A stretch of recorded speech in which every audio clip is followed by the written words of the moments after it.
Hello and welcome to this video. My name is Robert Djanovich, a Senior Learning and Development Consultant from Education Without Borders. And today I would like to share with you our organisation's 12-step process in what we do from when you first make an inquiry with us to when you successfully commence your course at your chosen institution. We feel that at Education Without Borders, it's important to share this information with you for a number of reasons, as we believe it is important for you to understand where we are in the process at any given time, and it lays out the expectations of what is required from you, from us, and the institution we are dealing with. It also allows us to provide transparency that we are not hiding anything from you, and it keeps us accountable to do the best possible job we can to serve you. So what we're going to do here is we're going to go through our 12-step process. What step 1 means to us here at Education Without Borders is that we've received an inquiry from you. Now this could be through our website where you might have completed the inquiry form, or you've made a booking through our consultation page, so where you receive a 1-hour free consultation. And you could be reaching out to us for a number of reasons, which is you're looking to study in Australia, or maybe you're looking to change colleges if you're already in Australia, or maybe you just want more information about a particular course. This is where we receive the information from you. In step 2, we will send you a Zoom link to be able to have a video conference call. The purpose of the meeting is for you to get to know us and for us to get to know you and see if we are the right fit for each other. Step 3 is all about information gathering. So in this step, what we do is we ask a series of questions. And the reason for this is it allows us to identify what is it that you're looking for, how can we best help you, are we the best fit for you, because you can ask us questions at the same time to maybe work out any particular worries that you may have about your course or about studying in Australia and so on. So some of the questions that we ask here are things such as, what type of course are you interested in? Why are you interested in that course? What is your budget? So how much money can you spend? When are you planning on studying the course? Where do you plan to study the course? Say, for example, what particular state? Is it in Victoria, New South Wales, Queensland? Do you have a preference for a particular institution that you want to study at? We take those things into consideration.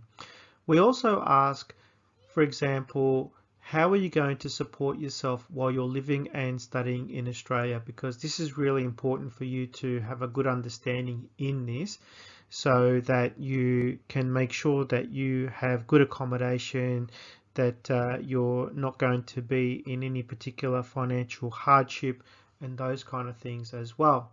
So at the end of the meeting, we'll also ask you if you feel comfortable in us representing you to colleges in Australia, as there are personal information and documents that we will need to collect from you. So if you say, yes, that's great, I'm happy to proceed and provide this information to you, then we would move on to step 4.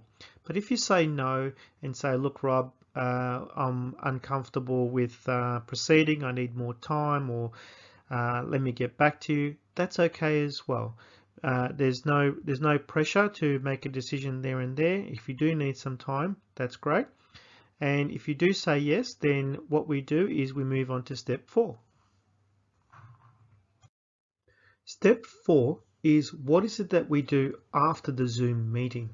So what we do here is we provide you with an email link to complete an application to allow us at Education Without Borders to represent you to the institutions in Australia. In this form, we collect your personal information and relevant documents, such as any qualifications that you may have from other institutions, a copy of your resume, and maybe any English tests that you may have undertaken, and so on. The documents will be a guide for us to determine if you meet the institution's requirements or not.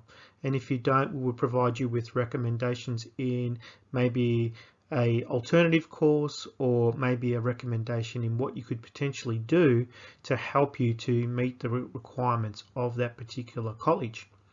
Once we receive the documents, we will check it for accuracy and follow up on any other documents required if necessary. Step 5 is all about us undertaking research.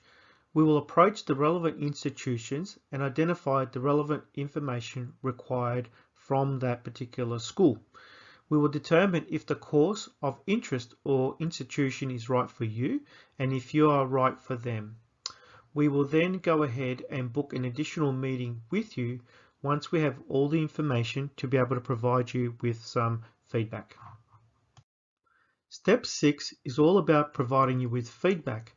So in our second meeting with you, based on the research that we undertook, we'll provide you with information we found and provide you with any recommendations that we may have.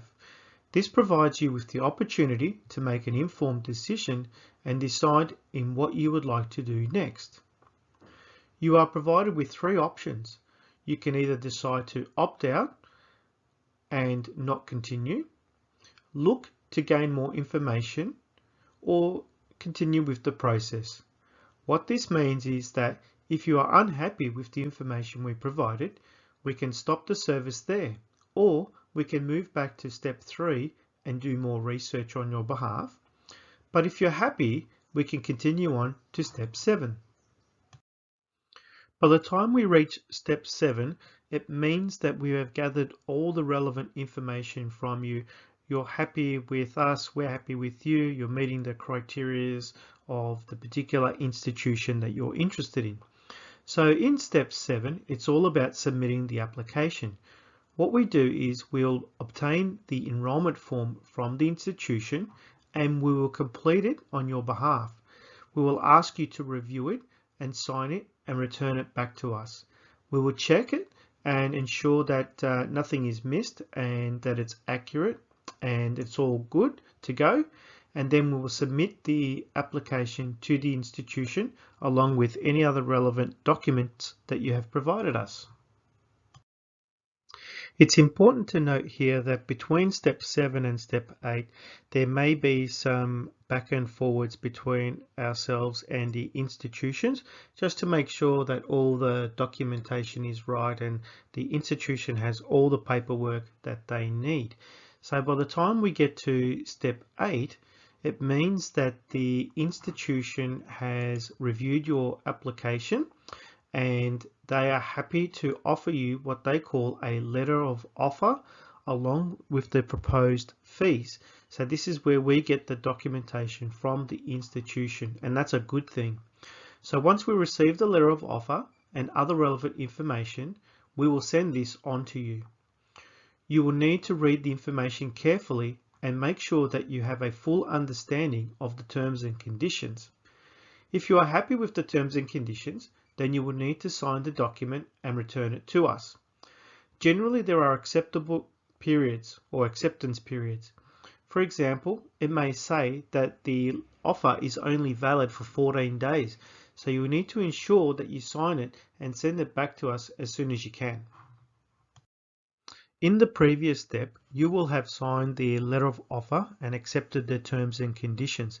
And then what happens is the institution countersigns, so they sign off on their side of the letter of offer as well, and they send you the copy of the invoice of how much it is that you need to pay to be accepted into the college. By the time you get to step 10, what this means is that the college has now processed your payment and has accepted it. So what they will do next is they will issue you what we call a confirmation of enrollment, or a COE. You will need this document to assist you with completing your student visa application. Step 11 is all about applying for your visa. You will be able to either apply for the visa yourself or use a migration agent to do this on your behalf. We have a partnership with a migration agent that can assist you with student visas for a fee. Please note that we provide you with contacts to them and we are not paid by them. We are paid by the institution on a commission basis. The migration agent's details are on our website. Let us know if you require assistance with this. Another matter to consider is that you will need to obtain overseas student health cover that covers you from just prior to the start of your course to at least a few weeks after the course is completed. The purpose of the overseas student health cover is to provide you with the insurance if you need to have medical assistance. You will need to demonstrate that you have this insurance as part of your visa application. You can either seek this out yourself or we can assist you with this. It is important to note that if your visa is rejected, you will be eligible for a refund for both tuition fee from the college and the overseas student health cover fee minus any additional administrative costs. Step 12 is all about coming to Australia. Once your visa is approved, it's all about ensuring that you have considered confirming your accommodation, knowing how to get from the airport to the accommodation, getting to know your surroundings of where you will live and what strategies you will undertake to look for work if that is a need for you. Some of the institutions can assist you with this, otherwise we can assist you with this for a fee.